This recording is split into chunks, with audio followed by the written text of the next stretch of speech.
மகாராஷ்டிரா மற்றும் ஜார்க்கண்ட் மாநிலங்களில் சட்டப்பேரவை தேர்தலுக்கான வாக்கு எண்ணிக்கை காலை 8 மணிக்கு துவங்குகிறது.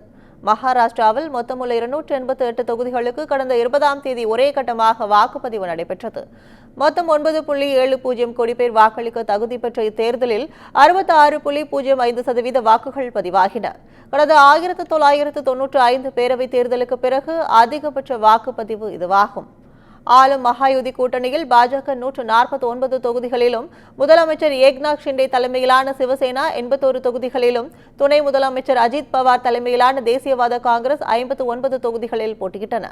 எதிர்க்கட்சிகளின் மகா விகாஸ் அகாடி கூட்டணியில் காங்கிரஸ் 101, உத்தவ் தாக்கரே தலைமையிலான சிவசேனா 95, சரத்பவார் தலைமையிலான தேசியவாத காங்கிரஸ் 86 தொகுதிகளில் களம் கண்டன. இது தவிர பகுஜன் சமாஜ் கட்சி 237 தொகுதிகளில் போட்டியிட்டது. கடந்த 5 ஆண்டுகளில் பல அரசியல் மாற்றங்களை கண்ட மாநிலம் என்பதால் தற்போதைய சட்டப்பேரவை தேர்தல் முடிவுகள் பெரிதும் எதிர்பார்க்கப்படுகிறது. வாக்கு எண்ணிக்கை காலை 8 மணிக்கு துவங்கும் நிலையில் 9 மணி முதல் முன்னிலை நிலவரம் வெளியாகும்.